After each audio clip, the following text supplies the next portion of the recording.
Welcome to the Arch Advocate Podcast. Thank you so much for joining us. And please leave a review. Hit subscribe if you're listening on iTunes, Spotify, SoundCloud, whatever it is that you're listening to. Please hit that subscribe button. It is so important. Also, if you want to keep the show going and you want to kick down a few bucks, you can go on to archadvocate.com, arch-advocate.com. And you can do PayPal, you can become a monthly Patreon supporter, whatever you want to do, man. It's all good. Everything is appreciated. Every ounce counts. We've got 3 things to get to today. Now, the Crowder Confronts video. I'm hoping that you saw this. If you haven't saw it, you can go onto my Twitter page or my Facebook page. I've shared it to both of those. Both of those can be found at archadvocate.com, down there on the bottom with all the little social media links. You should click on that. Join us on Telegram. Like if you want to join the live conversation that we have about all these different matters, ranging from politics to cryptocurrencies to religion, whatever, man. Join the conversation, man. Join in community. The Crowder Confronts video. This is epic, and I want to point one thing out. This professor that Crowder confronted. Tell me this guy does not look exactly like Bubbles from the Trailer Park Boys. Come on, dude. Look at this dude. Oh, Julian. Oh, that Mr. Crowder trying to threaten my kitties. Dude, he looks exactly like Bubbles. But let me just circle back around to it because I really want to talk about that. But we also have, this may seem, I'm sure you've heard of it, but it may seem like this is, kind of a nothing, non-story, just something that happened that you heard about but didn't really, think very much about. But Chuck Schumer and Nancy Pelosi wrote a letter to the heads of the intelligence community saying, do not cooperate with the executive orders to declassify all of these text messages and whatnot. So that's the second thing that we're going to get to.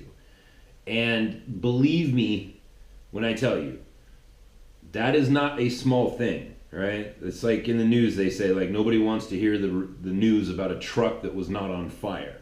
Listen, this is a burning, horrible dumpster fire, and you need to look at it, right? But the third segment, which is actually today is going to be the first segment, is Bible stuff, right? And I wanted to do it this way. Now listen, hey, atheist, hold on before you go, all right? Before you hit the X or the stop or delete or whatever. Hang on, right? But trust me, I'm going to bring this all the way around, like you'll see. Now, the thing about these strange times that we're in is, and I kind of allude to this quite a bit, but it's, questioning people's motives, or another way of saying that is judging people's motives. Like, how do you do that? How can you do that? Right? When there's something that is so esoteric, so unknowable as somebody's motives, right? It's a hard thing to do, right? How can you judge somebody's motives when, a lot of times you don't even know what your own motives are? Believe me, like how many times, like, by the way, I'm speaking like personally and just assuming that everybody else has had the exact same experiences. How many times have you had an argument with your wife or girlfriend or whatever it is, significant other, whatever you're into? How many times have you had an argument and then looked back on that argument and thought to yourself, like, why did I do that? There was nothing to be gained by arguing this point with my wife. Why did I do that? Like, why did I choose that hill to die on? There was nothing in it for anybody. What was I hoping? I could be right. That was stupid, and now there's tension in my house, and I'm not gonna get any nookie tonight. My dinner's gonna be crappy or whatever, like, because there's a bad mood in my house, and I caused it. And for what? Even if I did win that stupid argument, there was no trophy, there was nothing in it for me. Why did I do that? Furthermore, why do I keep doing that?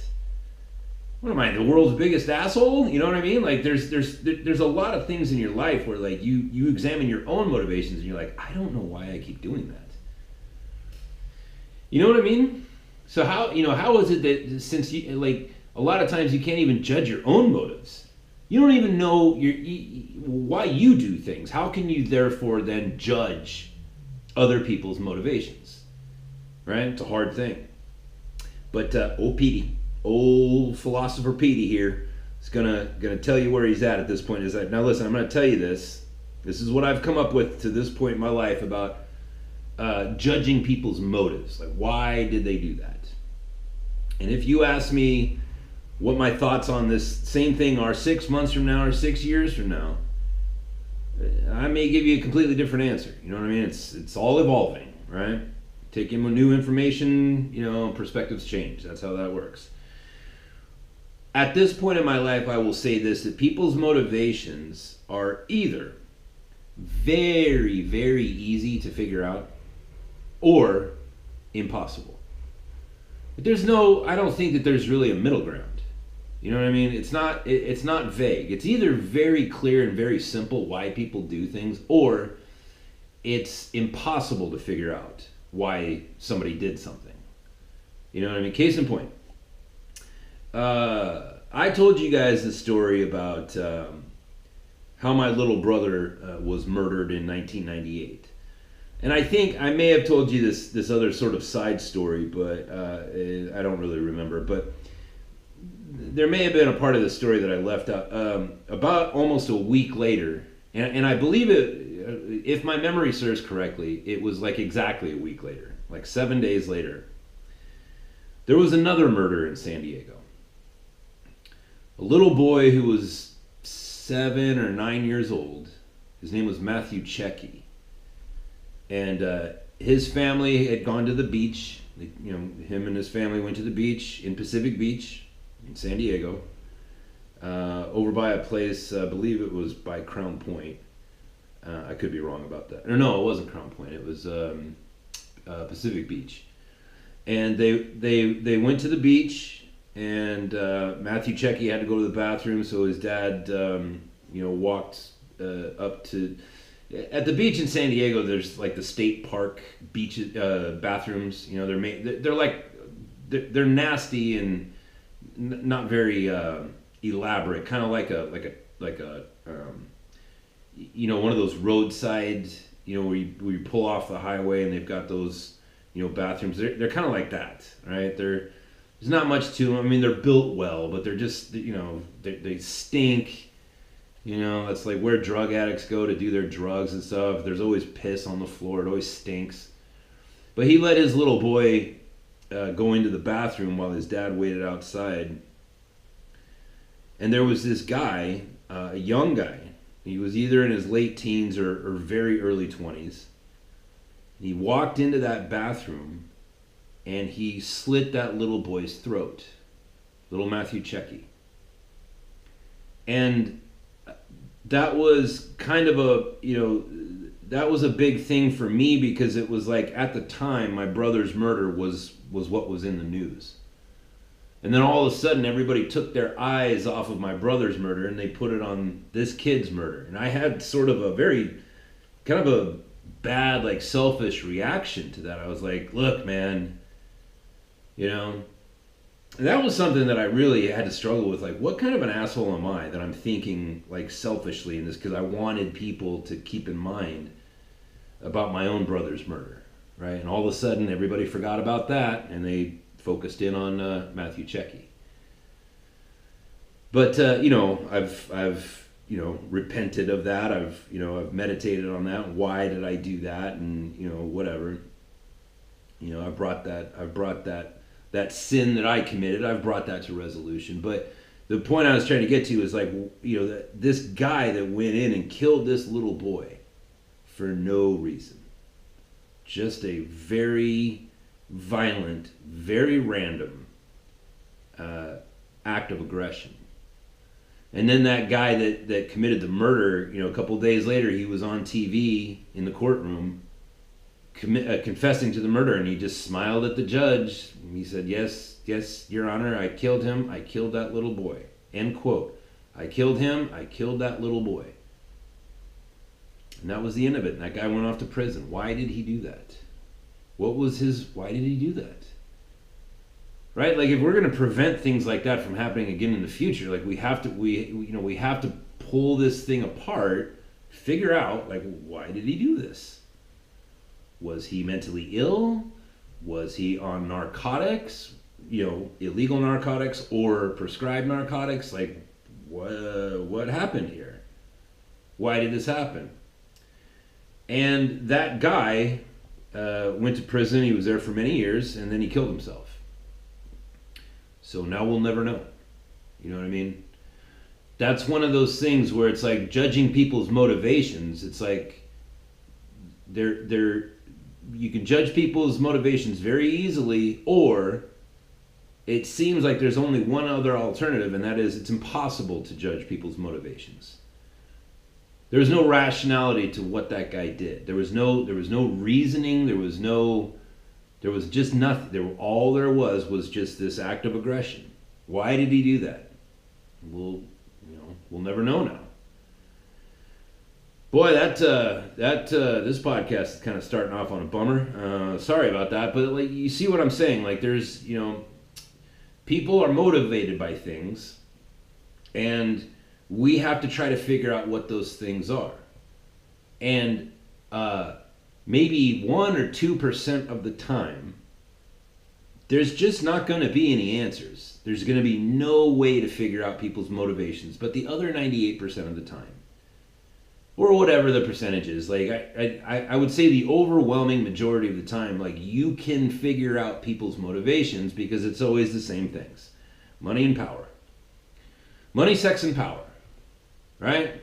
Money, sex, and power, food, you know what I mean? Things, right? Acquisition, acquiring. Acquiring money, acquiring food, acquiring sex, acquiring power. Like those are the usual suspects. You can almost always, like I've told you guys, I think I told you guys the story before. I talked to this guy, his name was Jim. Big manly man. He was the marital counselor pastor at this church that I was going to, and I was talking to him. I was like, man, marriage counseling, huh? You must see like a lot of crazy different scenarios. Like, marriage is complicated. Everybody says it's the hardest thing to do and whatever. And I was like, you must see some really complicated things. He goes, no, not really. He goes, and just very matter of factly, he just goes, 99% of the time it's either sex or food. Anytime people come in and they're talking about, I want a divorce, I can't stand my spouse, it almost always comes down to either money or food. I'm not getting the food that I want to eat. We don't have enough money, and we argue about bills and stuff. We can't seem to get on the same page when it comes to the household budget, and I've been eating frozen dinners for a month. You know what I mean?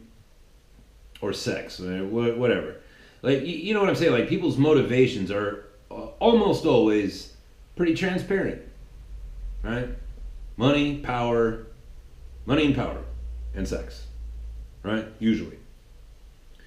So when we, here, as far as Bible stuff goes, like this, as we address these things, like with Steven Crowder and this letter from Pelosi and Schumer to the intelligence communities, and this lady who's, accused Brett Kavanaugh of rape, 30 some years later, these sorts of things. It's like, well, why? Why are these things happening? Right? I've asked you, I've told you before, like, okay, for example, I told you I'd never let you forget, there was a terrorist training camp on U.S. soil in New Mexico. And then the judge said, oh, nothing to see here, let's let these people out on bail. And then we find out that their training camp was bulldozed and the evidence was destroyed. And then the FBI came in later and recharged those people for federal crimes. And they're just, and now it's completely out of the news. It's like, well, what's their motivation? Right? How can we determine what these people's motivations are? And if you go back through Scripture, and this is one of the big problems that I find in Christianity, is that when Christians read the Bible, a lot of Christians will take the Bible and they'll say, well, this is the blueprint for me to take and tell other people how they need to be living their lives. And that is in my opinion, that is a huge mistake. The Bible wasn't written for other people. The Bible was written for nobody else but you. And I believe that if you are going to get out of the Bible what you need to get out of it, you need to read it that way. Anytime you come across a character, you meet a new character, whether it's Jonah and the whale, or if it's, the book of Job, because there's like, what is there, 5 different characters in the book of Job, and they're all pivotal.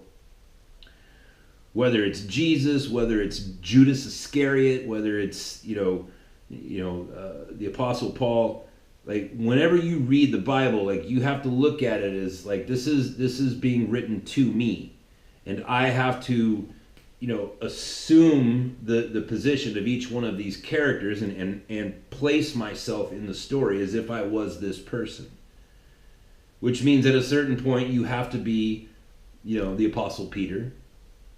You have to be the Apostle Paul. Guess what? You also have to be Judas Iscariot.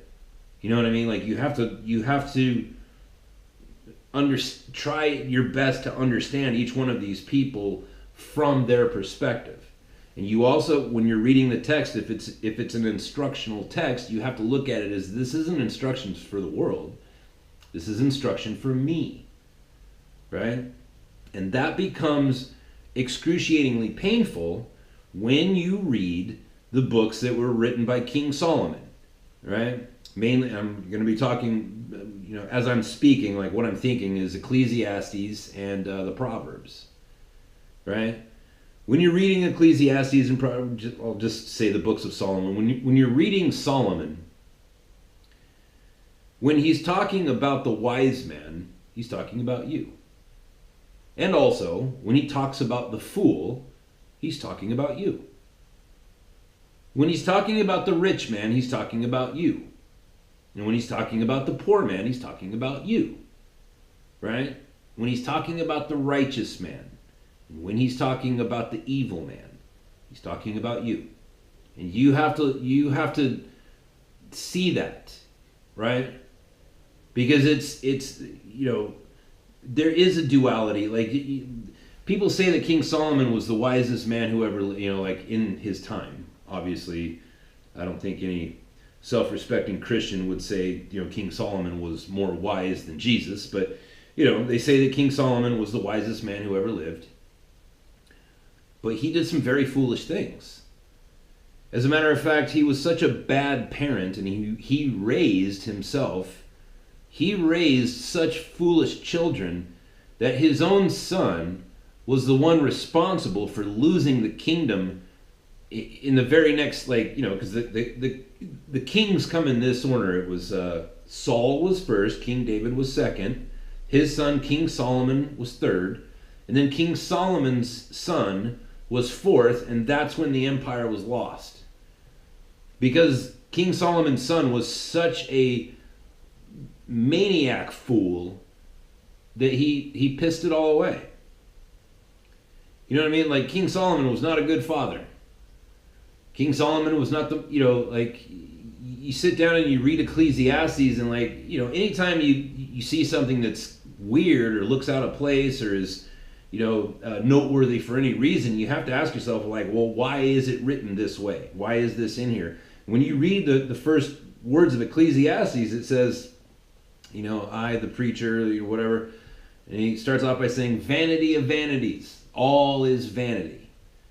That's kind of a weird thing to say. Vanity of vanities. It's all...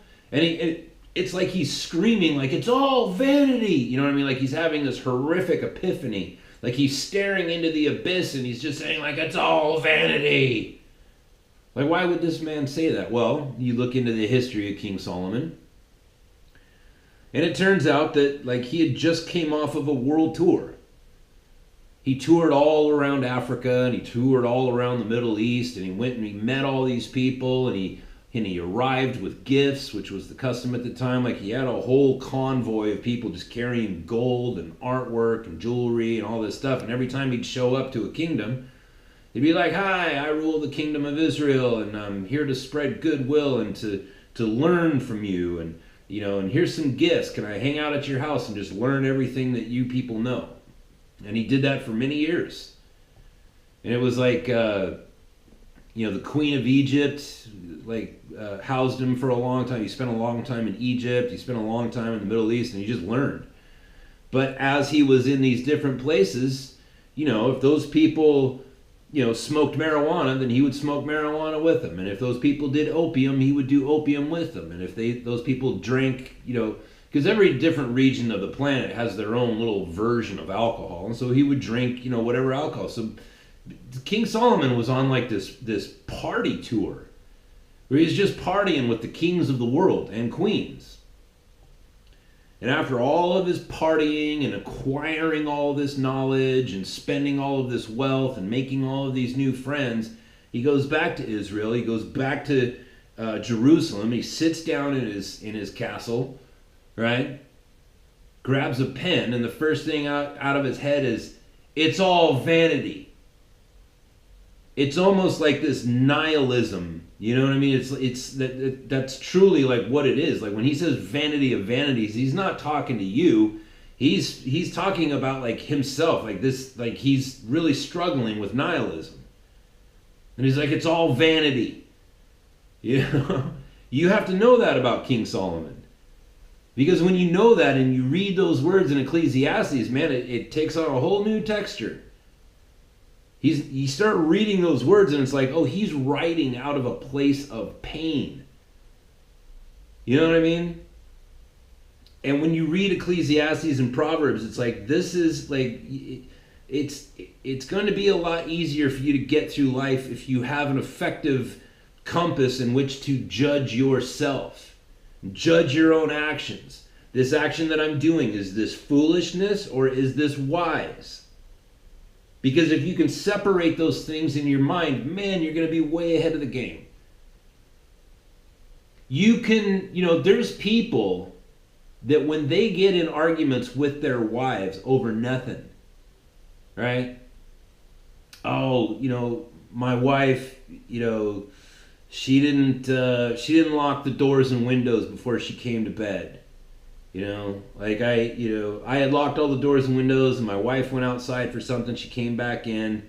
We went to bed. And when I woke up in the morning, I realized that the door had been unlocked the entire night. And they'll get in a fight or something, you know, something stupid like that. Oh, my wife didn't close the refrigerator door all the way, and the damn thing was running all night. Damn it. You know, like. There's people that will get into arguments with their wives about those things, which it's like, dude, you can't win. There's no prize here. You're not going to win. They'll get in arguments with their wives and they'll get in this knockdown, drag out thing. And they won't, you know, hours later or, you know, later that night or whatever, they won't sit down and ask themselves, now, okay, was this foolish or was this wise? Okay, it was foolish. Maybe in the future I should probably avoid doing that and try to apply temperance and patience. And, you know what I mean? There's a lot of people that won't do that. They'll never. It will just never occur to them to judge themselves and judge their own motivations. And if you can judge yourself, you then are able to judge other people more. You'll be able to see other people a little bit more correctly. Jesus said, because I know some of you are thinking, well, didn't Jesus say, judge not, lest thou be judged? Judge not, lest you yourself be judged. Well, actually what he was saying is like, look, don't judge, because the judgment that you use, because it goes on to say, like, the reason why you don't want to judge is because the judgment that you use, the only way for you to identify something wrong in somebody else, because by the way, that word judged in its context, it means condemnation, right? Don't condemn people, because if you do, you're going to be condemning yourself. Why? Well, because you can only see things that you can recognize.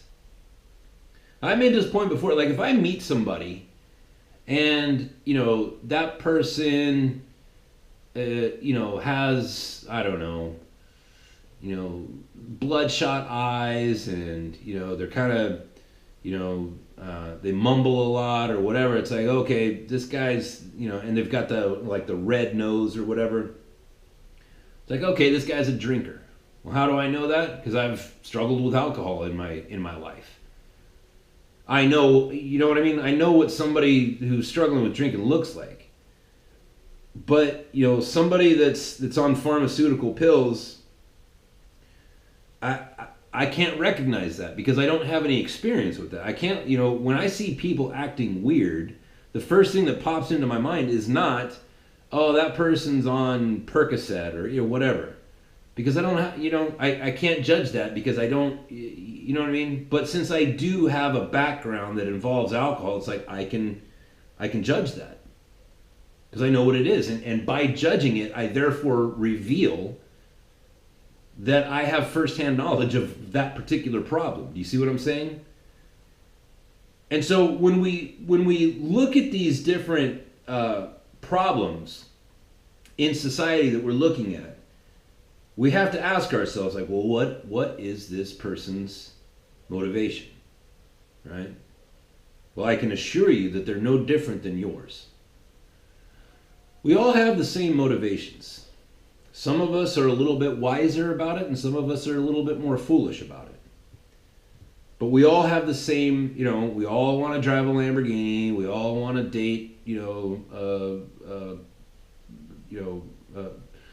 a cheerleader, you know what I mean? Like we all want, unexhaustible wealth, and we all want to eat the most delicious foods.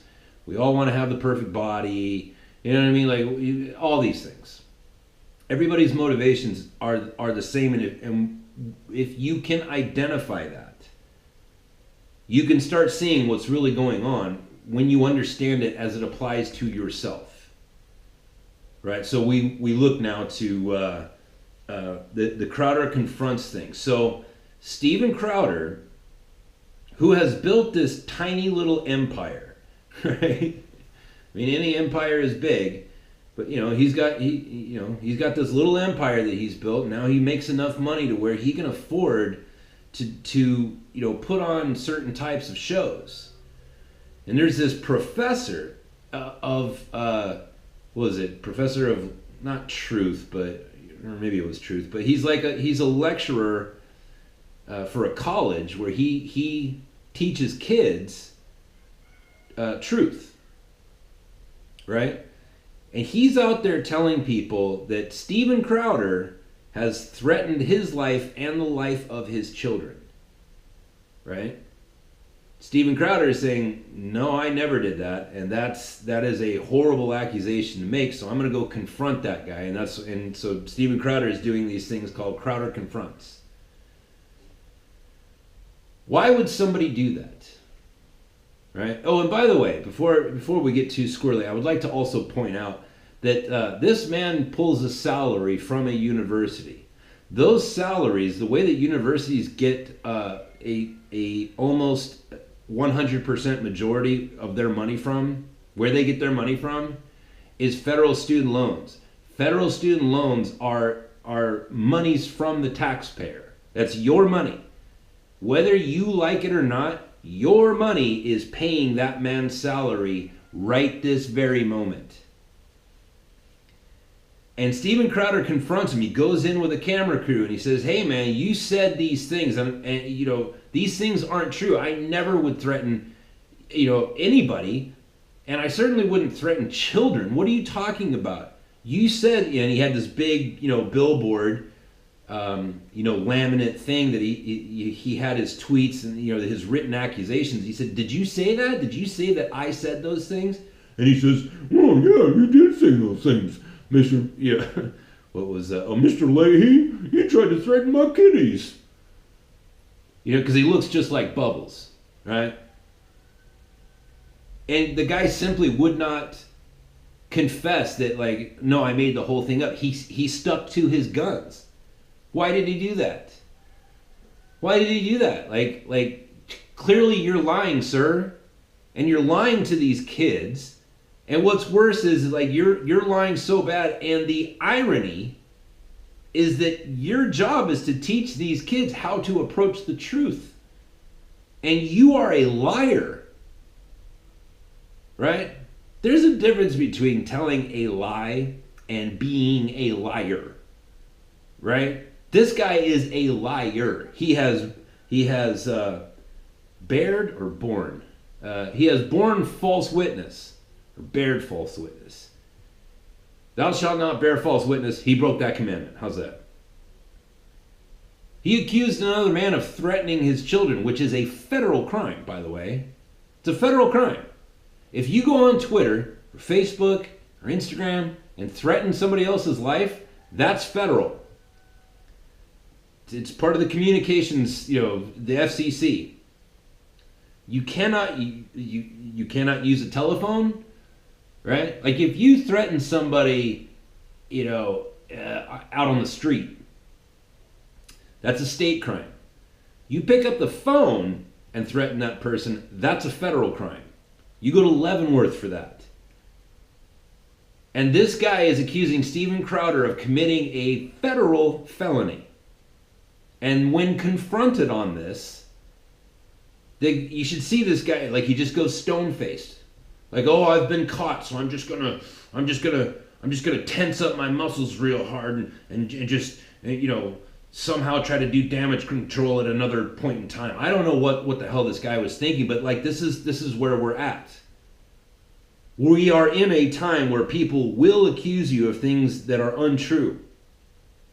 And thank God that Steven Crowder went after this guy, because listen, it's a completely different scenario if somebody accuses me of something than if they accuse Steven Crowder of something. Steven Crowder has his half-Asian lawyer. He has the money to hire other lawyers. He has the platform to where if he does run out of money, he can reach out to his community of millions of people and say, hey, everybody, I need $2 million. Can every single one of you right now just PayPal me and send me $1.50 or $1.10 so that I can, so that PayPal can get the money that they, take, whatever. Can everybody just send me $1? Because I have to pay, $1 million to attorneys, and there's 2 million of you. Can everybody please just send me $1? He can do that, and it would work. Somebody does that to me, that's not going to be the case at all. I'm just going to get sued, and I'm going to lose. Right? So thank God that this guy is standing up to these false accusations, because this is a huge problem, people. False accusations. I've made this.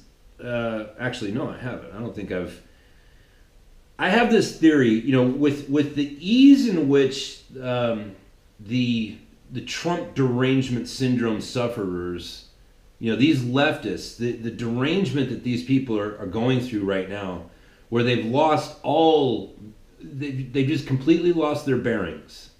We have no idea where these people are at on the map anymore.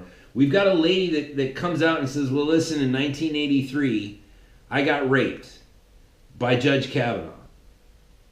Or attempted rape. And it's like, oh, okay, well, why don't you come and we'll, we need to talk to you about this. Oh, no, I can't come because I would be embarrassed. Well, then why did you say anything? What did you think was going to happen when you accused this man, this esteemed man?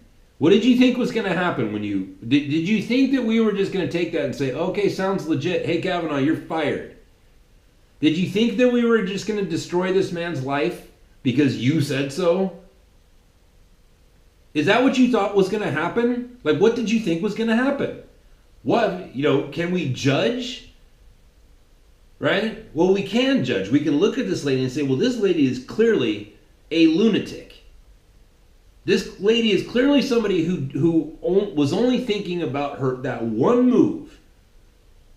She wasn't thinking like 3 or 4 moves ahead. She was just thinking, I'm just going to say these words and then I'm going to get what I want. It's just like, well, we are a nation of laws, lady.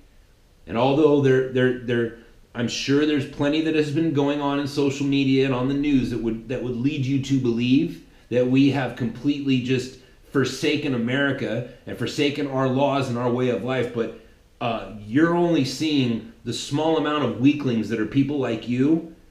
The reason why you're seeing them on TV is because they are so absurd. That they are the truck on fire, and therefore they get to have the attention of the news media. But just because there's that truck on fire doesn't mean that every truck in America is on fire, but it certainly looks that way on TV. Oh, geez, honey, did you see this? See this on TV? There's a truck on fire. It appears that every truck in America is on fire. Look. No, it's actually only one truck on fire. It's just that one. You know what I mean? So was this lady just thinking like, well, there's so many people that, are crying because Hillary lost the presidency. Evidently, the whole of the United States believes, everybody in the United States right now is crying because Hillary didn't win. It's like, no, it's just the people that we could see crying. It was just them. Oh, 1 million people showed up to, the Women's March, right after Donald Trump took presidency. Oh, there's 1 million people. Well, I'll give you that. That's a lot. But there's 340 million. You had one. There's 340 of something, and you have one of them. Not a majority, right? So, but getting into, this guy that Steven Crowder, God bless him for doing that, man. God bless him for taking a stand, because that sends a message to everybody. When you say things, you will be held to account. You want to make statements like that. What I was getting at is I believe that it won't be very long until Google and Twitter and Mark Zuckerberg and all these kinds of people, Jack Dorsey, I believe it's not very long until these people figure out that really all they have to do to ruin people's lives is to hack into their computers and put things into their computers like child pornography or snuffer films or things of that nature, and just put it on people's computers and then report them, so that when the authorities come in and they go through your computer and they see like horrible things, how would you be able to defend that? I'm not a computer engineer. I would have no idea how to prevent that from happening, or defend myself or whatever. Like, I don't think it's going to be very long until those people take that move. Why? Because we can see the progression of things that these people are willing to do. They are willing to send people in to say, that person raped me in 1983. Did you hear Hillary Clinton goes on TV and says, oh yeah, man, yes, this lady needs to be heard. She's made a claim, man. Women's rights, man, we got to stand up. And you go back to like when women were accusing her husband of rape, and hear what she said. She called those ladies like the most horrible names ever. And guess what? Bill Clinton did rape those women. Right? It's like these people have no, look at what Facebook did in the Middle East. I don't know, do you guys remember this? Like, Facebook made it so that, if people were saying things against Islam in like Iran and whatever, like the Iranian government would find out immediately with the help of Facebook. And people got killed. Right? Right now, I said yesterday on the show, Google is engineering a program for the Chinese government so that they can monitor individuals using their cell phone identification, like their cell phone number and their GPS and all that stuff, so that they can find out who the dissenters are, who the Christians are, who the Tibetan monks are. And they can squash out, you know what I mean? Like, they're obviously willing to do that. Right? There are literally ISIS, right? ISIS has, a Twitter page. And yet people who say very, very obvious, things like, if somebody were to tweet out like, hey man, let's not forget, there was a terrorist training camp and a guy who killed his own son in that terrorist training camp in New Mexico, you can get banned for that. But obviously ISIS can't get banned for saying death to the Jews. You know what I mean? Like, so these people have a progression of aggression. It's like, well, we've seen the pattern so far. So what if we extend this pattern out? If these people are willing to silence voices that they don't like, people that they see as being their enemy, and we take into consideration, like, well, if Republicans are their enemies and they silence them, then what does it mean that if they don't silence ISIS, then I guess ISIS is their what? What does that make ISIS to them? So if you take that progression of events, how does this play out? How much worse can it get? How much worse can it get? Do they start framing people like in the movie, The Net? Remember that? Right? And they put information on Dennis Miller's computer, whatever. Right? You don't think that's possible? You don't think that's coming? These people, their motivation is power. They're trying to acquire power. And there is no end. There's no end in sight. Why did this professor attack Steven Crowder that way? For power. It wasn't for money.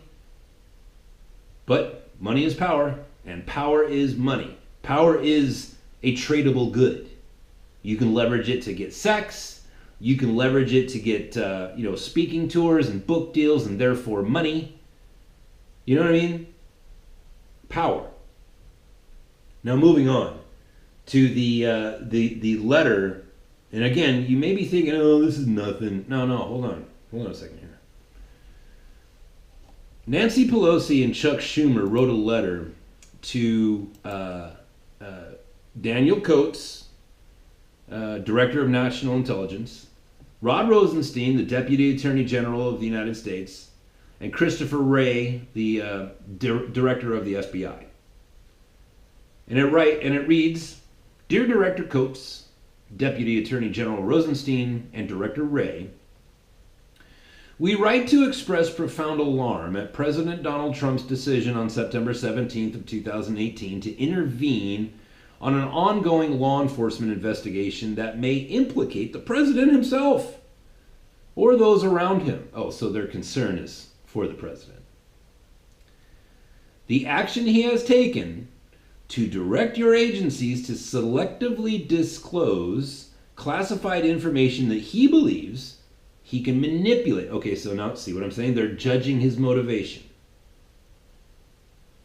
That he believes can manipulate publicly to undermine the legitimacy and credibility of the special counsel's investigation is a brazen abuse of power.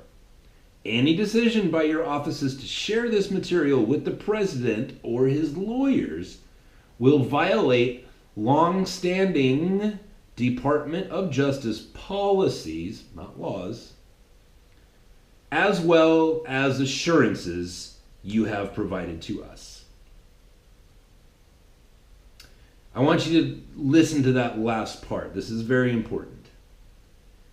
They're saying if you share this information as you have been ordered to by the President of the United States, and by the way, the declassification of materials is within the purview of the executive office. It is Donald Trump's right to declassify anything he wants. Anything. Colonel Sanders' secret recipe, declassified, right? Anything. So listen, I want you to listen closely to this last sentence. Any decision by your offices to share this material with the president or his lawyers will violate long-standing Department of Justice policies as well as assurances you have provided to us. What they're saying is if you provide this information as you have been ordered to, you will be breaking promises that you have made to us. Does that not send a chill up your spine? They're saying it right there in the letter.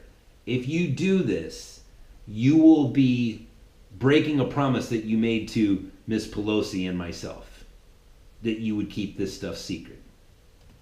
Goes on to say, on June 5th of 2018, we first wrote to Deputy Attorney General Rosenstein and Director Wray to express deep concern that the President and his legal team sought to abuse the President's power to interfere with the Special Counsel's ongoing investigation and undermine the Department of Justice and the Federal Bureau of Investigation's lawful and appropriate activities. We understand that providing the White House and the President's lawyers access to classified information and investigatory material of the utmost sensitivity, including information related to the Special Counsel's investigation that implicates the President's own campaign and associates, would grossly violate our system of checks and balances, fundamental norms, and long-standing, well-founded, and established procedure. You notice how the word law is not in that diatribe? Did you hear? Right? This would upset our system of checks and balances, our fundamental norms, long-standing, well-founded, and established procedure, not law. Hey man, if you provide the President with what he ordered you to provide him, and you will provide because you have been ordered, you're going to shake things up, man. This is going to shake everything up. Notice. Notice that the word law. Notice how he didn't say, if you provide this to the President, you're going to be breaking the law. Anyways.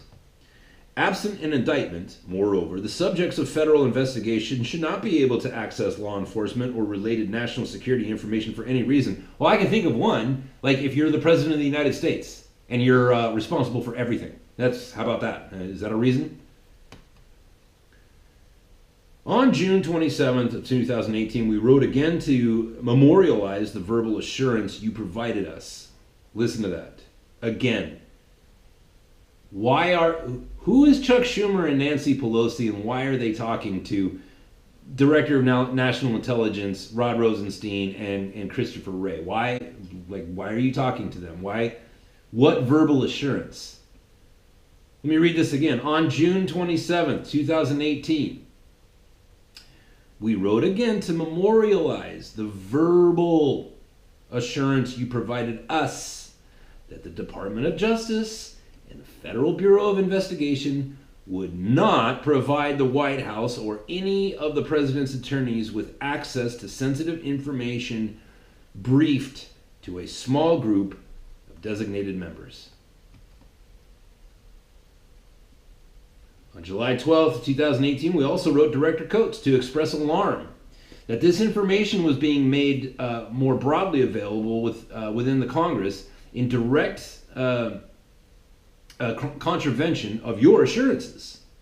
In this letter, we noted that during our meeting with all of you on these sensitive matters, we discussed at great length the importance of protecting sources and methods and ongoing investigations. As you recall, all of the meeting's attendees agreed that the information discussed was among the most sensitive type of information and should be protected accordingly. Director Coates, July 13th, 2018, written response to our letter, moreover, underscored his agreement that protecting sources and methods must be a top concern. These people are scared, y'all. Thank God. Thank God for President Donald J. Trump. Now we're going to see behind the curtain. Pursuant to the President's order, announced yesterday evening in a White House press assessment, the Department of Justice stated publicly that a declassification review process has been triggered, that the Department of Justice and Federal Bureau of Investigation were already working with the Director of National Intelligence, and that this review would be conducted by various agencies within the intelligence community in conjunction with the White House. ... The involvement of the White House counsel or any component of the White House is highly improper and profoundly troubling. Again, not illegal. I'm quite certain that you are troubled, Chucky. President Trump and the White House should not be given access to any sensitive law enforcement or national security information. Really, the President of the United States should not be given access to national security concerns. Wow. President Trump and the White House should not be given access to any sensitive law enforcement or national security information related to the ongoing federal investigation examining conduct by the president, his campaign, or his associates. In light of the assurances that you provide, again, in light of the little secret handshake deal that we have, I just want to remind you, we had a secret handshake deal. We made a pinky promise. In light of the assurances that you provided, we request an immediate briefing to the Gang of Eight from you prior to any disclosure of the affected material by your agencies to anyone at the White House. Among other issues of concern, we will need you to clarify in person number one, the exact review process that will be undertaken, including the White House's role in your visibility into this process, and the specific White House officials expected to be involved. You have to listen to, like, you have to read between the lines. Like, what he's saying is like, hey, listen, you need to bring us into your office. We need to know who's reading this, who's going to be involved, what actions you're taking. And number two, your agency's proposed redactions and plans to protect investigative equities and sources and methods, including efforts to mitigate harm that may result from these disclosures. And, okay, so number two, I read between the lines before I get to the final one. We need to figure out how we're going to protect ourselves because we are all about to get implicated. Number three, how you intend to comply with the statutes binding on the President and executive branch offices and employees, including the Privacy Act.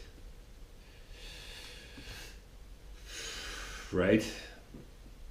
Like, what he's saying is like, look, the Privacy Act, that was an act of Congress. We need to know how you're going to sidestep that. And you need to tell us quickly. You need to bring us into the office. We're sending you this letter. This is from Charles Schumer, Nancy Pelosi, Adam Schiff, again, and Mark Warner. He's the vice chairman of the U.S. Senate. Your agency's review and any communication with the White House on the substance of the material should not proceed further until you have briefed the Gang of Eight in person. Thank you for your immediate attention, and we appreciate meeting with you as soon as possible. Sincerely, Chuck Schumer, Nancy Pelosi, Warner, and Schiff. And all four of their signatures are on it. This is... we are in for some very interesting things in the foreseeable future. And I believe that we're going to see some people accused and condemned for treason. I believe that you are going to see that happening over the course of the next 2 to 6 years. Between now and 2024, I honestly believe that you will see people put to death publicly for treason. And I don't say that lightly. There's people that certainly, I believe deserve it, right? But at the same time, it's like, I'm still a follower of Jesus. I still believe that all life has value, that every person is a creation of God. And the idea of taking people's lives is not something that I just talk about willy-nilly. Like, it's a big deal. But at the same time, I understand, from time to time, you have to let people know, look, you can't, there's certain things you can't do, and if you do them, we will put you to death. And I believe that that is good for the society. It lets people know. Right? You might be thinking, right? You might be thinking, look, I've got these nuclear secrets, and I can sell them to Iran, and I can make a bunch of money. But on the other hand, if I get caught... You know what I mean? It's those kinds of things that keep society in order. You know what I mean? If you go to Montana, South Dakota, Wyoming, Arizona, for example, you go to places that are like proud open carry states, you will find that they have extremely low murder rates. You know why? They have very low crime rates, violent crime and otherwise. You know why? It's because everybody's walking around with a gun on their hip. It's like, oh, I could rob this liquor store, but that dude right there is carrying a Smith & Wesson. I think I don't need the money that bad today. It's things like that. It keeps you in check. You know what I mean? Consequence keeps you in check. And this letter, I mean, I'm surprised that these people even decided to write that letter in a way that could be made public. Because they're saying out loud, like, listen, we got to protect our phony-balony jobs, people. What's that movie? Name that movie. Come on, dude, name that movie. We got to protect our phony-balony jobs. All right, it's Blazing Saddles. But anyways. So what are these people's motivations? If you want to know these people's motivations, open up the book of Proverbs and read it note for note. The fool does this and the wise man does this. The greedy man does this and the charitable man does this. Right? The peaceful man does this and the angry man does that. Back and forth, back and forth. You read through those things and you start seeing. You know what I'm saying? You start seeing, like you see it in yourself, and therefore you're able to identify it in other people. What are these people doing? They're trying, the two most dangerous people in the world are the people who are trying to get power, and that's number two. And number one is the people who are trying to protect power. People who are trying to protect the power that they already have. It's like that is a dangerous individual, and they will do anything. They will take down, they will destroy, they will see America brought to ruin before they see themselves brought to disgrace. They would rather 340 million people be thrust into anarchy than to endure public humiliation. That's who these people are. And you don't so much have to try to figure out how to judge those people. What you need to do in your life is to make sure that you don't become that person, right? Like I use that quote over and over again. Like in Christianity, like in church circles, you always hear people like, "Oh, I know who the Antichrist is. It's Barack Obama. Oh, I know who the Antichrist is. It's Bill Clinton. I've heard it my whole life. Oh, I know who the Antichrist is. It's Jimmy Carter.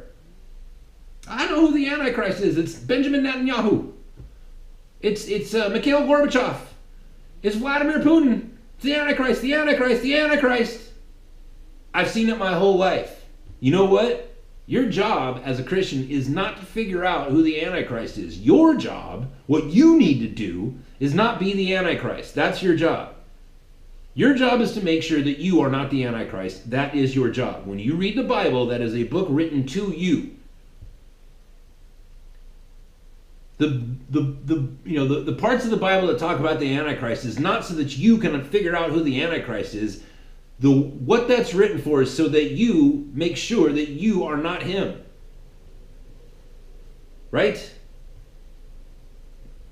Like, don't be one of those people. Don't become that. Keep yourself protected from that, because we're all made of the same stuff. You know what I mean? Like, we all have the same capabilities. We all want power. We all want to have our own way. We want things to be our way. We all want it. We all want to be wealthy. We all want to be healthy. We all want, we want what we want. Guess what? There's nobody on the planet who wants other things. Everybody wants the same things, right? The way that you make sure that you are not evil, that you don't become one of these people, is to work on yourself and be able to identify it in yourself. Right? You don't have to figure out who the Nazis are. You just have to make sure that you're not a Nazi. Like if you were living in the 1930s. Right? That's the show for today, man. I hope you enjoyed it. I hope that all made sense, man. I kind of went off there. Crowd of Confronts, if you haven't watched it already, go watch it on YouTube. If you're watching on my YouTube show, I will put a link in the notes That's it for today. Again, if you want to support the show, archadvocate.com, arch-advocate.com. There's everything you need down there. And I will talk to you all tomorrow.